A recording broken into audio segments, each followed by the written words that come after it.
두 분 얘기 저는 재밌게 들었거든요. 네, 그리고 많은 분들께서 계속 자리를 지키고 계십니다. 아마 듣고 싶은 이야기가 더 있으신 것 같은데 먼저 좀 여쭙겠습니다. 그 설민석 저 선생님께 고종 얘기 그리고 지복제 얘기 잠깐 하셨잖아요. 그러면 그 왕들에게도 취향이 있을 것 같거든요. 뭐 판타지 책 이런 건 그때는 없었겠지만 고종은 어떤 책을 좋아했을까요? 궁금해졌어요. 어떤 종류의? 아니면 조선의 왕들은 어떤 종류의 책을 주로 읽었을까요? 대본에 없는 질문을 갑자기 하셔서 당황스럽긴 한데 네. 이 보통 그 조선은 그 유교 국가 아닙니까? 네. 그래서 유교에서 말하는 경전이 이제 사서오경이 있는데 그 사서오경을 기반으로 해서 주로 이제 유학책을 좋아하셨고 지금 언뜻 떠오르는 게 이제 세종대왕님의 경우인데 보통 유학군 주면은 유학책만 봐야 되잖아요. 그것이 네. 이제 정치의 근본 이념이니까. 네. 근데 세종대왕님께서는 이 정치, 경제, 사회, 문화, 예술, 도덕, 미술을 가리지를 않으신 분이에요. 그래서 그 다양하게 많은 책을 읽었고 또 하나 우리가 기억할 건 뭐냐면 독서를 위한 독서, 연구를 위한 연구 이런 건 해본 적이 없어요. 세종대왕님은. 네. 항상 실사구시. 네. 어떻게 하면 백성의 삶에 도움이 될 수 있을까? 그 해답을 찾기 위해서 책을 가까이신 분이 바로 세종이거든요. 그러니까 그런 정신을 우리 시민 여러분들과 학생 여러분들이 좀 이어받아야 되지 않을까 그런 생각을 해봅니다. 고맙습니다. 대본에 없는 질문을 해도 네. 그렇군요. 크게 가리지 않고 특히 세종의 경우에는 여러 가지 종류의 책을 함께 마음의 양식으로 쌓아 두셨네요. 네. 그럼 대본에 있는 질문 중에 하나는 경복궁의 고종이 이제 마지막으로 사셨다고 말씀 주셨는데 그럼 순종은 어디에서 기거하셨을까요? 이제 그 우리나라는 우리 학생 여러분들 왕이에요, 황제예요? 왕이에요, 왕. 중국이 황제고 우리나라는 왕이거든요. 그래서 중국은 만세라고 그러지만 우리는 만세라고 부르지도 못했어요. 눈치 보느라고 천세. 중국의 황제는 하늘에다가 제사를 지내죠. 우리는 땅에다 제사를 지냈어요. 그게 바로 사직이에요, 사직. 곡식신, 토지신. 그래서 왜 종묘사직에 제사 지낸다고 그러죠. 이게 우리의 한이었거든요. 근데 최초로 황제를 선포한 게 고종 황제세요. 그 아들도 순종 황제일 거 아니에요. 그 순종 황제의 경우는 어머니가 저쪽 건물에서 시해당하셨는데 여기 살고 싶겠습니까? 못 살죠. 그래서 창덕궁에서 마무리하셨고 그 고종의 이제 그 고종과 명성황후 사이에 나온 자식이 순종 황제인데 그 후궁 사이에 나온 그 서자 소녀가 있습니다. 아시는 우리 시민 여러분들 계십니까 혹시? 무슨 왕? 영친왕. 예, 잘하셨어요. 그 다음에 또 저 옹주가 있어요. 왜냐하면 공주는 아니죠. 후궁의 자식이니까. 옹주. 무슨 옹주? 그렇죠. 8월에 개봉해요. 영화로 손예진 씨가 나옵니다. 그 덕혜옹주 이분들이 전부 다 창덕궁에 기거를 하셨는데 이 창덕궁 많이들 그 한복 입고 가면 다 무료거든요. 경복궁 창덕궁에. 근데 창덕궁 가보면 후원이 너무 아름답죠. 근데 그 비원이라고 부르는데 비원이란 표현은 옳은 표현이 아니라고 요새 얘기를 해요. 그러니까 일제강점기 때 뭐 비밀의 화원 비슷하게 얘기한 거라 창덕궁 후원 한번 예쁜 한복 입고 무료로 들어가서 조상의 얼을 한번 느껴보시기 바라겠습니다. 고맙습니다. 덕혜옹주 책도 있습니다. 네, 재밌어요. 눈을 뗄 수 없을 만큼 재밌어요. 우리 김 교수님께 좀 여쭤볼게요. 고전 관련돼서 여러 가지 네, 학문을 갖고 계신데 몇 천 년 전에 있었던 책들이 과연 우리에게 도움이 될까? 지금 현실하고는 특히 지금 이의 책도 그 당시에 맞춰진 건데 읽어본다고 도움이 될까? 이렇게 궁금해하신 분들도 계실 겁니다. 어떤 부분에서 우리가 교훈을 얻을 수 있을까요?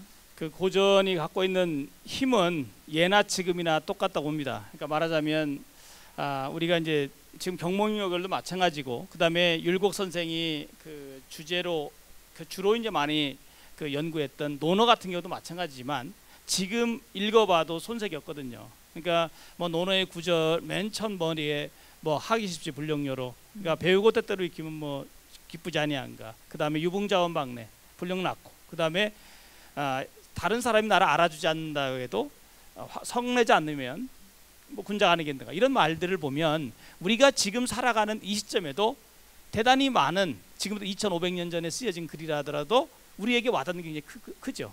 또 하나는 그 당시에 있었던 이야기들이 계속 반복적으로 좀 이루어지고 그런 이야기들이 오랫동안 변함없이 우리한테 힘을 준다 이렇게 생각합니다. 아, 네. 갑자기 저는 좀 날 좀 알아줬으면 좋겠는데 늘 그러고 사는데 마음이 갑자기 겸손해지네요. 네, 역시 현대를 살아가는 우리들에게도 교훈이 되는 이야기들은 예, 다 예. 똑같은 것 같습니다. 아까 공직자가 지켜야 할 일, 살아가야 하는 방법, 이제 이 선생님께서도 말씀을 해주셨습니다만 지금의 공직자들이 그러면 이 책은 좀 읽어봤으면 좋겠다, 추천해주고 싶을 만한 고전도 좋고요. 뭐, 네, 중국 책도 좋고요. 아, 예. 지금의 책도 좋고요. 어떤 것들이 있을까요? 글쎄요. 공직자에게.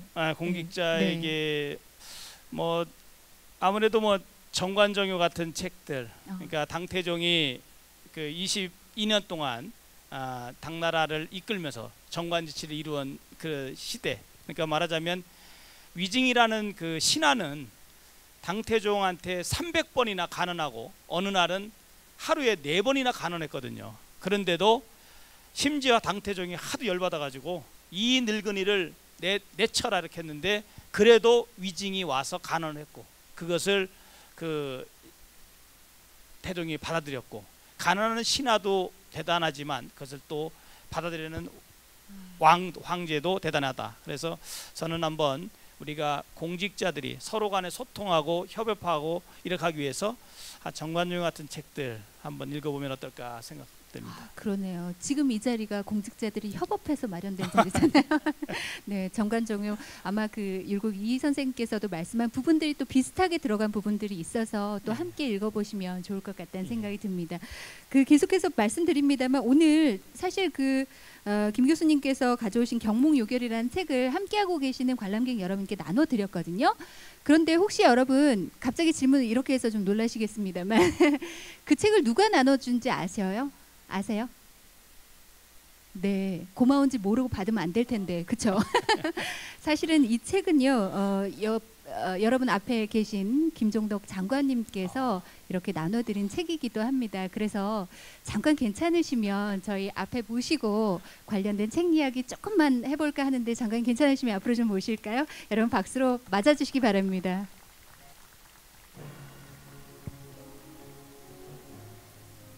네, 중앙으로 모실게요.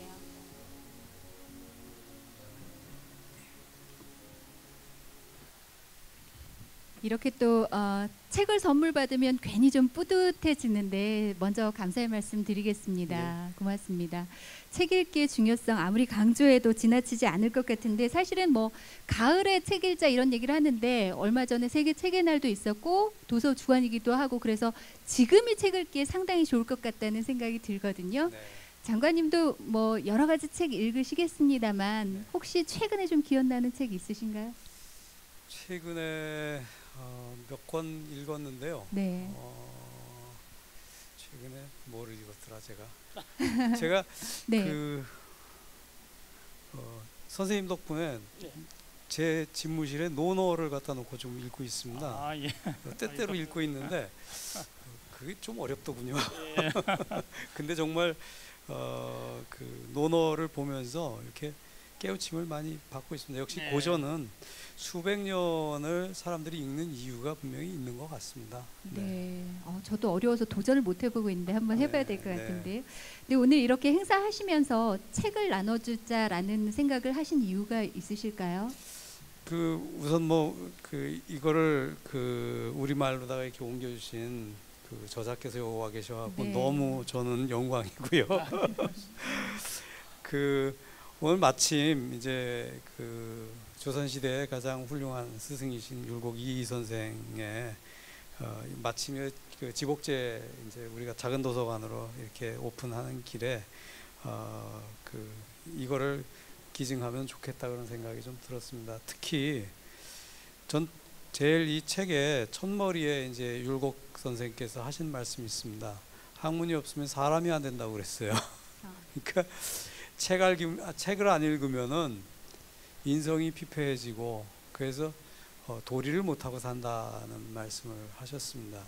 이게 요즘 세상에 정말 사람들이 살기 바쁘다는 그 핑계로 책들 안 읽거든요. 책을 안 읽으면은 사람같이 못 사는 거죠. 그냥 그야말로 짐승처럼 먹는 거나 그냥 먹으면서 겨우겨우 연명을 하는 거지 삶을 살아간다고 보기 어려운 거고, 이 책이 첫머리에서부터도 그냥 우리 머리를 한 대 때려주는 아주 훌륭한 스승의 말씀이 안에 들어있기 때문에 이 책을 읽다 보면은 역시 책 속에 과거도 있고 현재도 있고 미래도 있구나 이런 생각을 하게 됩니다. 네. 네.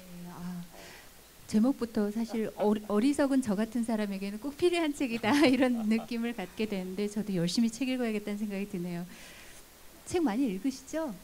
전 직업이 책 읽는 직업이라 네. 많이 읽고 있습니다. 네, 네.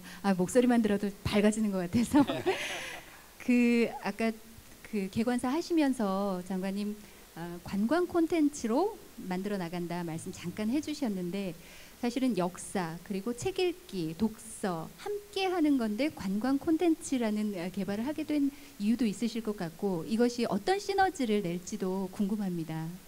아까 제가 이제 문화재 여기는 이제 문화재입니다. 그래서 문화재청 이제 우리 차장님 김종희 차장님 여기 와 계신데 문화재청에서 허락하지 않으면 사실은 이건 우리가 사용할 수 없습니다. 활용하기 위해서는 문화재청에 또 문화재위원회를 통해 갖고 이것이 허락이 돼야지 되는 거고, 근데 문화재는 그냥 멀리서 이렇게 지켜보라고 있는 건 아니거든요. 그래서 활용함으로 해서 우리 국민들이 더 가깝게 이렇게 느낄 수 있고, 여기 보시다시피 조금 전에도 이제 중국 관광객들이 굉장히 많이 오고 있습니다.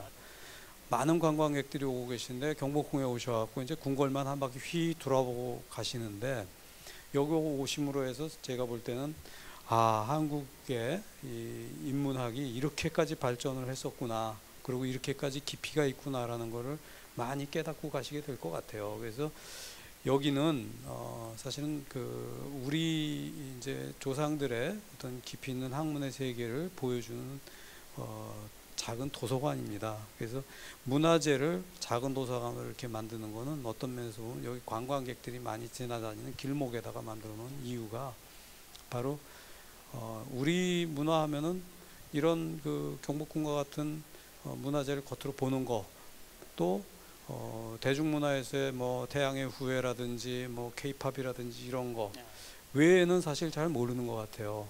그래서 우리가 노력하는 것 중에 하나가 바로 한글을 많이 세계에 알리고 그 한글을 통해하고 우리의 인문학을 깊이 있는 인문학을 이렇게 알리는 노력을 많이 하고 있는데 그 노력의 일환이라고 보시면 되겠습니다. 이것도. 네. 네. K 렉처 하나 만들어야 되겠는데요.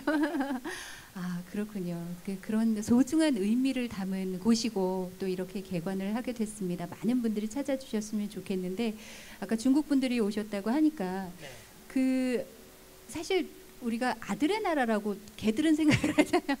아들의 나라라고 얘기하는데 형제의 나라가 될 수 있을 만큼 학문의 깊이가 깊다라는 걸 좀 느끼고 갔으면 좋겠는데 실제로 학문을 보시면 예전의 고서들 보면 많이 뒤처지는 건 아니죠? 우리가 중국에 네. 대해서요? 우리가 저는 이렇게 생각합니다. 오늘 여기도 이제 아까도 저 오면서 중국 분들이 많이 오셨다는 생각을 했는데 네. 중국이 물론 유학을 만들었습니다. 유학의 본산은 중국인데 가장 유학이 잘 보존되어 있는 나라는 우리나라입니다. 이미 진시황 때 분서경유를 통해서 유학을 벌였고 그 다음에 나중에 최근은 아니지만 1966년부터 76년까지 문화대혁명을 통해서 또 공자를 벌였고, 그래서 우리나라처럼 정말 전통이 보존되어 있고 그 다음에 지금 중국에 죄송합니다. 가봤을 때 그들이 갖고 있는 그 전통은 최근에 이제 자꾸만 부활시키고 있는 거지. 우리처럼 아까 제가 모두에 말씀드린 대로 조선왕조 500년 동안의 그 문화의 가치가 그대로 고스란히 지금까지 와 있는 나라는 우리밖에 없다. 그런 부분에서 우리는 정말 우리의 전통에 대해서 스스로의 일군 이 전통에 대해서 자부심을 가진 말을 하고 그 다음에 오히려 우리가 중국 쪽에 수출할 만큼 그 정도의 그 문화적 가치 유산이 잘 보존되어 있지 않는가, 저는 이렇게 단언합니다. 네, 뿌듯하네요. 박수가 나옵니다. 네, 이렇게 소중한 우리 문화유산 함께 지켜가 주시기 바랍니다. 오늘 귀한 말씀 주신 세 분께 여러분 다시 한번 큰 박수 부탁드리겠습니다. 고맙습니다. 고맙습니다. 자리로 모시겠습니다. 고맙습니다.